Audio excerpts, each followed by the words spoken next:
बच्चों को भी समझना चाहिए स्वर्ग जाने के इच्छुक को स्वयं ही मरना पड़ता है। स्वर्ग वही जाएगा जो मरेगा, दूसरा कोई नहीं जा सकता। इसी प्रकार जीवन का सच्चा आनंद वही पाएगा जो अपनी आत्मा की शक्ति को पहचाने। फ्रेंड्स, यदि आप किसी कार्य में कामयाबी चाहते हो तो उसके पीछे अपनी पूरी शक्ति लगा देना। नवयुवकों का या नवयुवतियों का स्वभाव होता है सड़ना, सीखना, अनुसरण करना। लेकिन अगर उनके अभिभावकों द्वारा या माँ बाप के द्वारा बचपन से सारे इशारे देकर उन्हें जीवन संघर्ष के लिए हतोत्साहित किया गया हो, निराश किया गया हो, तो इसका परिणाम यह निकलता है कि वे अकेले चलना ही भूल जाते हैं। उनकी आदत पैसा के ऊपर चलने वाली हो जाती है। फिर तमाम उम्र वे बिना किसी सहारे के चले नहीं पाते। इसलिए फ्रेंड्स, यदि जीवन में कुछ करना चाहते हो, कुछ बनना चाहते हो, तो अपनी सहायता स्वयं करें। किसी की सिफारिश या प्रभाव से आगे बढ़ने के प्रयत्न आपके भविष्य को नष्ट कर देंगे। स्वयं को इस योग्य बनाओ कि आपको किसी दूसरों से सहायता की आवश्यकता है ना। अपने भीतर साहस और विश्वास जगाइए। आनंद तो उसी उन्नति में आता है जो स्वयं के द्वारा प्राप्त हो। दूसरों के भरोसे उनकी सहायता से आगे बढ़कर अपने को अपंग बनाने का क्या उपाय हो सकता है? इससे तो मनुष्य की अपनी सारी शक्तियां दम हो गई, अपनी बुद्धि कुंद हो जाती। जो दूसरों की सहायता का मोहताज बना लेता है, जो अपना हाथ तक नहीं ला सकता, वो क्या कर सकता है? वो जीवन भर दूसरों का मोहताज बना रहेगा। ना उनमें आत्मविश्वास आता है, ना वे स्वयं के भरोसे आगे बढ़ पाते हैं। उनका तो भविष्य ही अंधकार में होता है। फ्रेंड्स, एक व्यक्ति है जिसके शरीर में स्वच्छ रक्त संचार हो रहा है, जिसके चौड़े कंधे हैं, सुंदर मजबूत 2 हाथ है, जिसका वजन भी अच्छा है, जो सभी अंगों से युक्त तथा शरीर से चुस्त मस्त है। ऐसा व्यक्ति अगर दूसरों से सहायता मांगता है तो आप उसे क्या कहेंगे? उसके बारे में क्या सोचेंगे?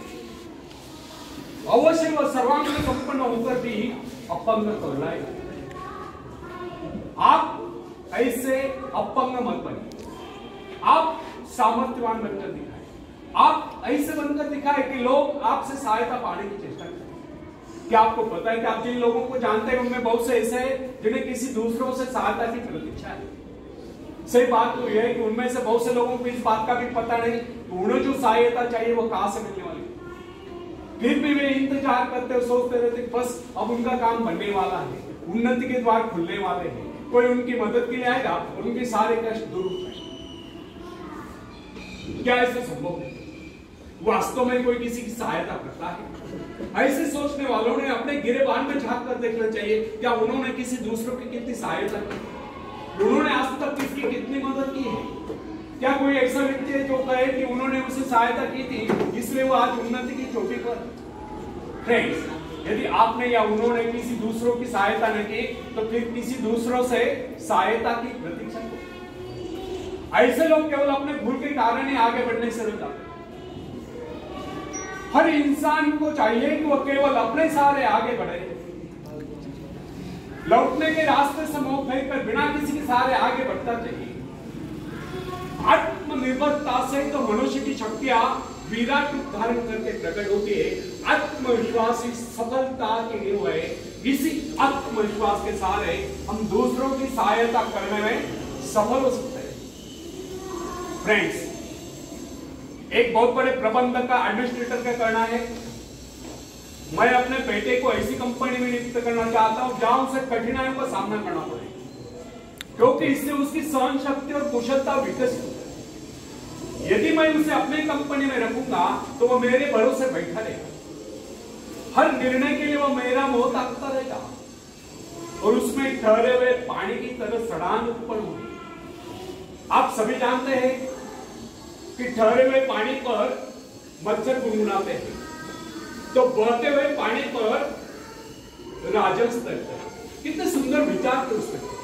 अगर हम माँ बाप अपने पुत्र या पौत्री के इस प्रकार के उच्च विचार रखते तो वे अवश्य उनके भाग्य विधाता बनते। जो माँ बाप अपने बेटों या बेटियों को अधिक लाड प्यार से बिगाड़ देते हैं कि बच्चा जब चाहे स्कूल जाए, जब चाहे छुट्टी कर ले, जब चाहे कॉलेज जाए, जब चाहे छुट्टी कर ले, जब चाहे काम पर जाए, जब चाहे छुट्टी कर ले, तो ऐसे बच्चे भविष्य में कुछ नहीं कर पाते। उनका तो भविष्य नहीं होता। अपनी शक्ति पर स्वयं ही भरोसा करना पड़ता है, अपने कार्य स्वयं करने वाले सफल होते हैं।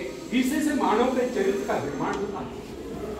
जिन बच्चों को यह पता हो जाता है कि वे अपने माँ बाप के सहारे जीवित रह सकते हैं, वे अपने बल पर कोई भी कार्य समर्थ होकर भी कर लेता, वे वैसी कोशिश भी नहीं करते। जबकि उन्हें समझना चाहिए कि माँ बाप तो सदा के लिए उनके आश्रयदाता नहीं बन पाए। एक दिन तो ऐसा आने वाला है जब उन्हें अलग अलग जीवन बिताना ही पड़ेगा।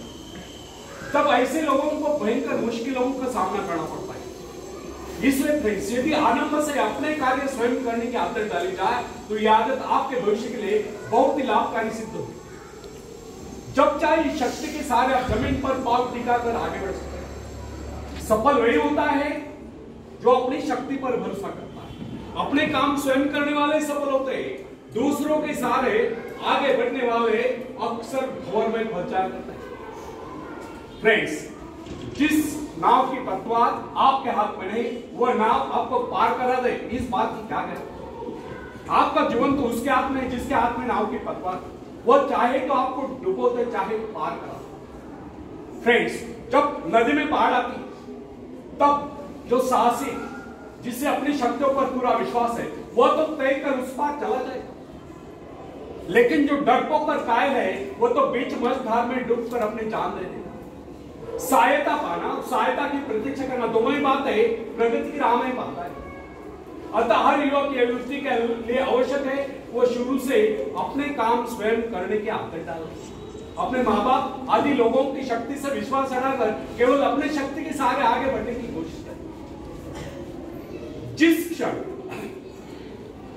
आप बाहरी सहायता लेना बंद कर देंगे, उसी क्षण आपके भीतर आत्मनिर्भरता का अंकुर फूटते हुए महसूस होने लगेगा।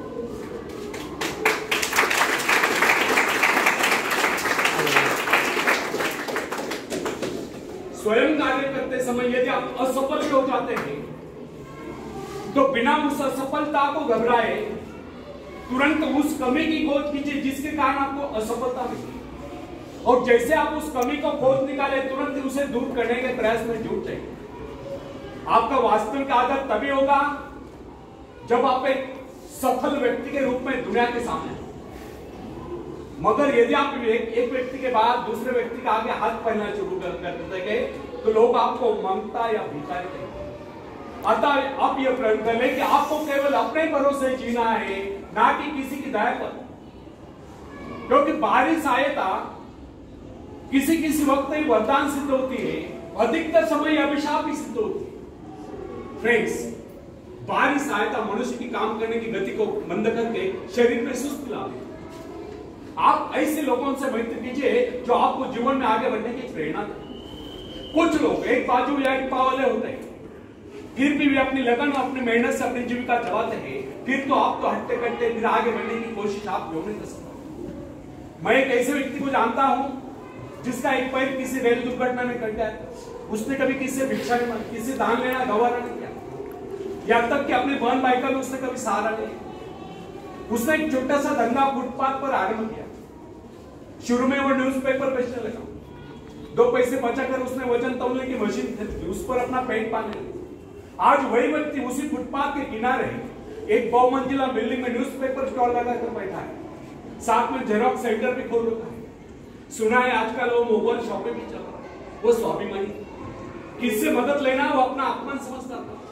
आज वही व्यक्ति उन लोगों को जिनके हाथ पैर सलामत है, ऐसे परिवार जनों को खिलाता पिलाता है, उनके हर प्रकार की सहायता और मदद करता है। तो इसमें किसको हैरत नहीं? आज वो दूसरों की सहायता करने को हो चुका है। वो उन लोगों के लिए प्रेरणा स्थान है जो सर्वांग संपन्न होकर भी दूसरों से सहायता पाने की आशा रखते हैं। फ्रेंड्स, मैं केवल उस विकलांग की बात नहीं करता जिसे मैं जानता हूं। इस संसार में ऐसे बहुत से विकलांग लोग हैं जो अपनी हिम्मत से खुद भी खा रहे और अपने परिवार को भी पाल रहे। ऐसे स्वाभिमानी, मेहनती, आत्मविश्वासी और साहसी लोगों को अपनी जीविका चलाते देखकर हमें स्वयं के विषय में सोचना चाहिए कि क्या हम पूर्णतः स्वस्थ हैं, साथ ही सभी अंगों से तथा शरीर से चुस्त मस्त होकर भी क्या हम अपने आप को समर्थ समझने का अधिकार रखते हैं? यदि हाँ, तो फिर किसी दूसरों से सहायता की प्रतीक्षा